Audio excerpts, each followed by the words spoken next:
Tara, halika na't silipin natin ang kagandahan ng Kalatagan. Ang Cape Santiago na itinayo ng mga Kastila 120 taon na ang nakararaan ay may taas na 50 metro mula sa lupa.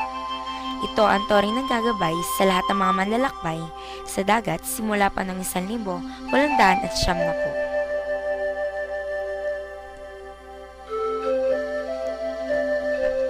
Kalatagan, nanggaling sa salitang latag na kaparehas ng salitang kapatagan na ang ibig sabihin ay patag na lupa sa pagitan ng mga bundok o burol.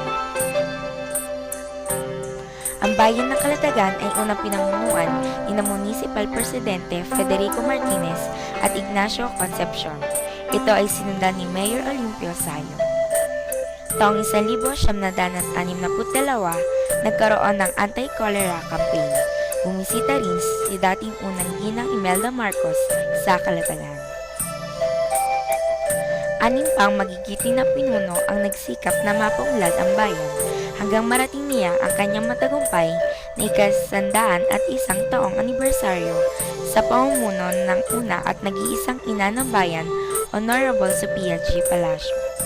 Bantog din ang Kalatagan sa matandang simbahan ng Santo Domingo de Silos.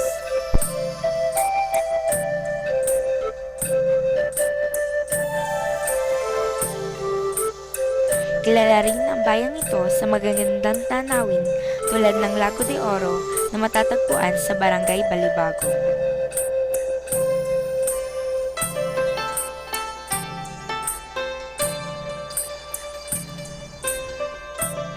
Naqua Beach and Fishing Resort sa Barangay Clitisan.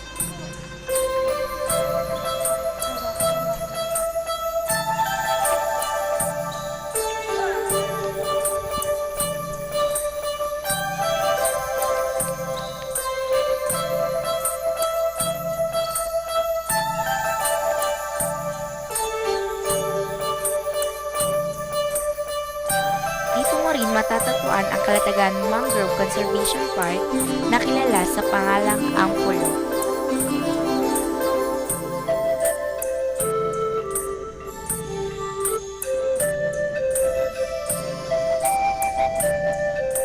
Baluarte Estates,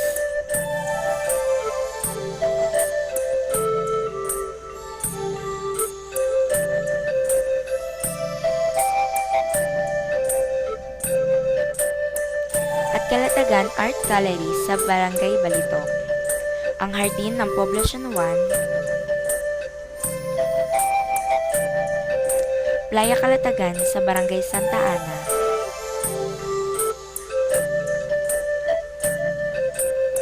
at Kiisip Compounds.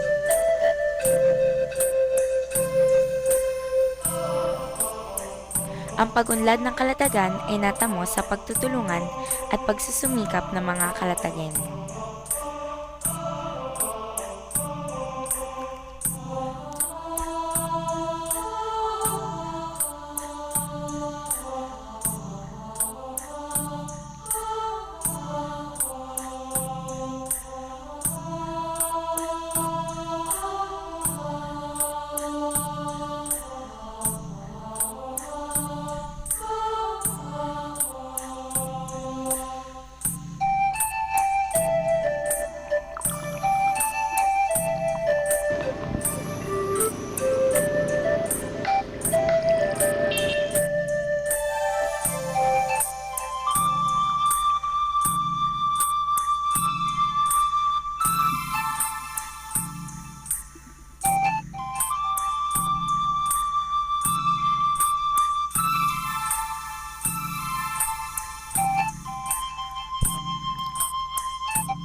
Hindi may kakaila na malayo na ang pag-unlad na naabot ng mga Kalatagenyo.